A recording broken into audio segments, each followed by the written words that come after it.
Hello everyone and welcome back to ZakLiT educational channel.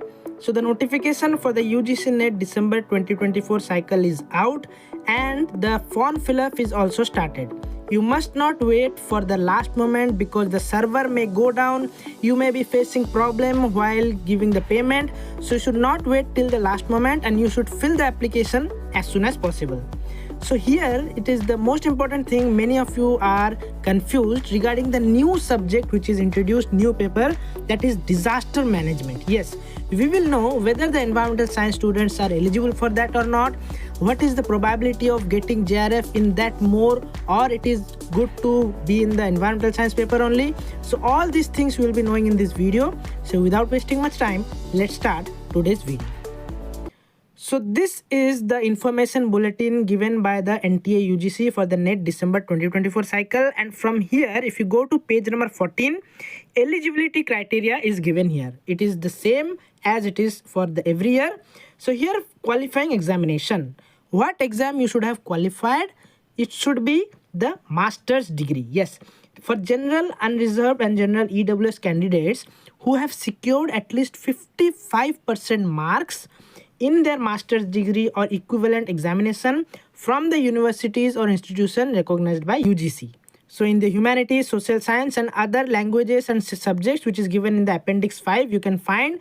I'll provide the link for this information bulletin in the description below.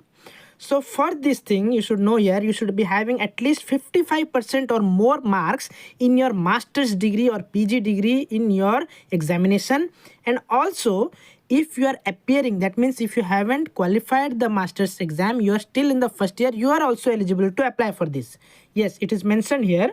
You can see here candidates who are pursuing their master's degree or equivalent course can also apply for this UGC NET examination. But you should be having at least 55% marks, and for the other categories, that is for the SC, ST candidates, OBC candidates with disability, PWD candidates and third gender category candidates, for them the 5% relaxation is there in the percentage of marks qualifying, that is 50% minimum marks you should be having. So this is the general qualification you should have in order to appear for the UGC NET in any of the papers. So now it is coming to know that what should be the subject in which you should be appearing, or your master's subject should be that we will know in the E, that is the E point which is written here in the information bulletin. Let's scroll down. Here you can see here, candidates are advised to appear in the subject of their post-graduation only. So it is written, whatever is your post-graduation subject, you are advised to appear in that subject. But it is also mentioned the candidates whose post-graduation subject is not covered in the list of NET subject attached as appendix 2 may appear in a related subject. So here the relaxation is given. So we'll also go and check what is appendix 2. There certain subjects are given in the list form. If your subject is not covered under those subjects given in the appendix 2, you may appear in the related subject. For example, chemistry people, biochemistry people, botany, zoology people are also appearing in the environmental science subject, and if you are qualifying also, JRF also, you are getting the fellowship. So it is because it is not mentioned in the appendix 2, it doesn't matter, you can't appear. If it is related to your subject, you can appear. I hope it is clear. Let's move on to the appendix 2. So here is the appendix 2 given in this information bulletin, where list of UGC NET subjects and their course are given.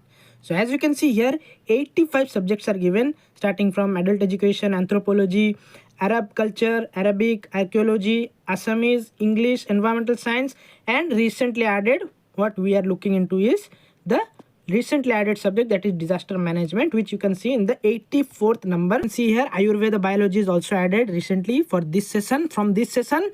So here disaster management also is a course.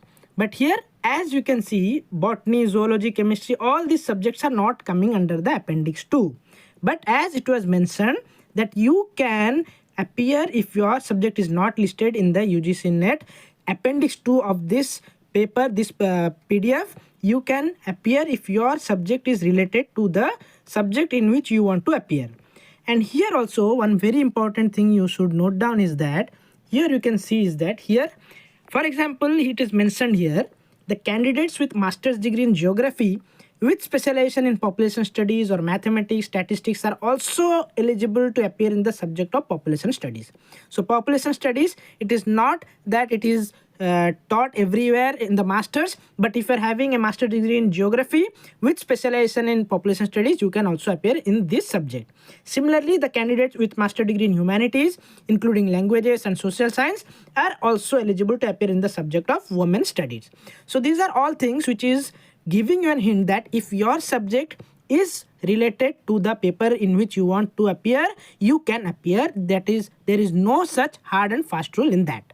Now we will see that this is talking about the paper 2.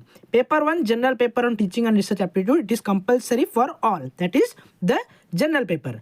So now we will see the disaster management syllabus. Yes, if we know the syllabus, we can decide whether we should appear for that paper or not. So let's go back and see the disaster management syllabus. So guys, this is the disaster management syllabus prescribed by the UGC, which is the first time they are introducing. The disaster management syllabus is also having 10 units like the environmental science syllabus. You can see here on the screen. Unit 1, Introduction to Disaster Management. Unit 2, Research Methodology for Disaster Management. Unit 3, Legal Framework, Policies and Governance. Unit 4, Society Development and Disasters. Unit 5, Community-Based Disaster Risk Reduction and Disaster Management. Unit 6, Health and Disasters. Unit 7, Environment, Ecology and Climate Change Aspects. Unit 7, Remote Sensing and Geographic Information System, that is GIS. Unit 9. So here they have done a mistake, as you can see here. After Unit 7, they have mentioned here one more time Unit 7. So thala for a reason. So here it should be Unit 8, not Unit 7. You should not get confused. Maybe they did for the first time, so in a hurry they have done this mistake. And then Unit 9, Information and Communication Technology and Other Emerging Technologies. Unit 10 is Emergency Response and Management. So if you want to know what is there inside every unit, they have also given in this syllabus. You can go through this. If you want this syllabus also, you can get it from the UGC website, or you can ask us in our Telegram channel. We will provide you this syllabus. So here, as you can see here, for the environmental science students, Unit 7 is the key factor, because here it is environment, ecology and climate change aspects, which will be having a ease for those students who are from the environmental science background.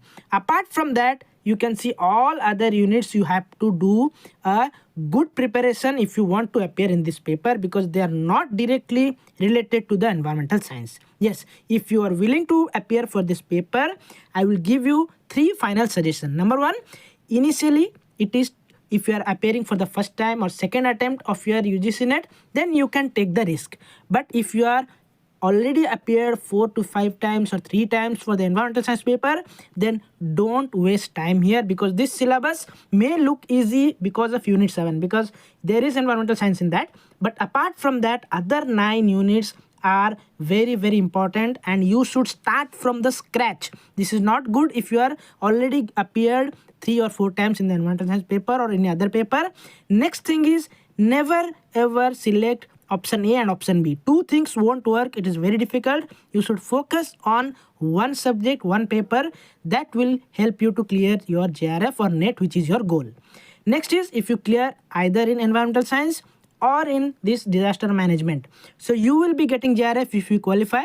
UGC will be giving you fellowship. So it is not like that if you are having from the English background, you have done the masters in English and you will come and appear in environmental science. They have strictly related that if the subject is related to your master subject, then only you should appear.